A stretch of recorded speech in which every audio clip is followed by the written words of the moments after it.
Assalamualaikum warahmatullahi wabarakatuh. Perkenalkan, nama saya Rara Nirmala dengan NIM 856798214. Saya akan melakukan praktikum IPA di SD tentang struktur sistem pencernaan. Ya, tujuan dari praktikum ini adalah untuk dapat mengurutkan bagian dari sistem pencernaan. Alat dan bahannya yaitu gambar sistem pencernaan dan alat tulis. Ya, saya akan mengamati gambar dari sistem pencernaan di sini, mulai dari mulut sampai ke anus. Ya, mulut itu adalah tempat makanan dikunyah dan dicampur air liur. Lalu ia melalui kerongkongan atau esofagus menyalurkan makanan ke lambung.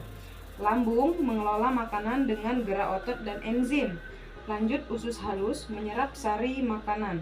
Usus besar menyerap air dan membentuk feses. Lalu terakhir yaitu anus, ya, tempat pembuangan sisa makanan. Dari hasil pengamatan ini dapat saya simpulkan bahwa teridentifikasi urutan organ saluran pencernaan secara lengkap, ya. Tampak perbedaan bentuk, ukuran organ sesuai fungsinya masing-masing. Misalnya seperti lambung atau usus halus dan usus besar itu berbeda, ya. Nah, contohnya kalau lambung itu berbentuk kantong, usus halus itu panjang dan berlipat-lipat, usus besar berdiameter lebih besar. Nah, jadi dapat diamati batasan organ satu ke organ berikutnya secara visual. Nah,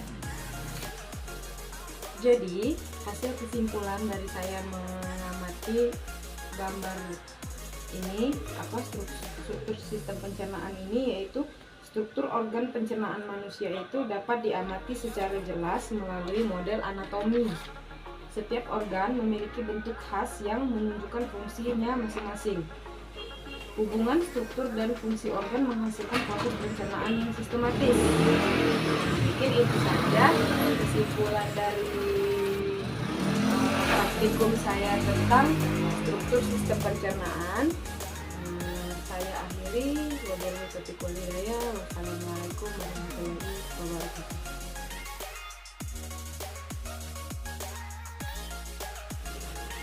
Assalamualaikum warahmatullahi wabarakatuh. Perkenalkan, nama saya Rara Nirmala dengan NIM 856798214.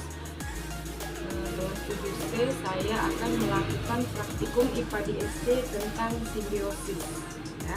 Tujuan percobaan simbiosis adalah: 1. Mengidentifikasi jenis-jenis simbiosis melalui pengamatan langsung di lingkungan. 2. Menjelaskan hubungan antar makhluk hidup yang saling mempengaruhi. 3. Mengembangkan pemahaman mengenai interaksi makhluk hidup dalam ekosistem. Nah, jadi alat dan bahan yang digunakan dalam praktikum kali ini yaitu alat tulis, ya, lembar pengamatan, dan 3 lingkungan sekitar. HP untuk mendokumentasikan. Jadi dalam praktikum yang akan saya praktekkan yaitu tentang simbiosis, yaitu 1. Simbiosis parasitisme, 2. Simbiosis komensalisme, 3. Simbiosis mutualisme. Kalau simbiosis parasitisme adalah hubungan yang menguntungkan satu pihak tetapi merugikan pihak yang lain, ya. Contoh nanti yang saya akan amati yaitu kutu pada kucing. 2. Simbiosis komensalisme, hubungan yang menguntungkan salah satu pihak tetapi pihak lain tidak dirugikan. Contohnya nanti tanaman paku atau anggrek yang menopang pada pohon besar. Yang ketiga yaitu simbiosis mutualisme, hubungan saling menguntungkan kedua makhluk hidup. Contohnya kupu-kupu dan bunga. Kupu-kupu mendapat nektar, bunga terbantu penyerbukan. Nah, jadi simbiosis merupakan bagian penting dalam pola interaksi makhluk hidup di alam untuk menjaga keseimbangan ekosistem.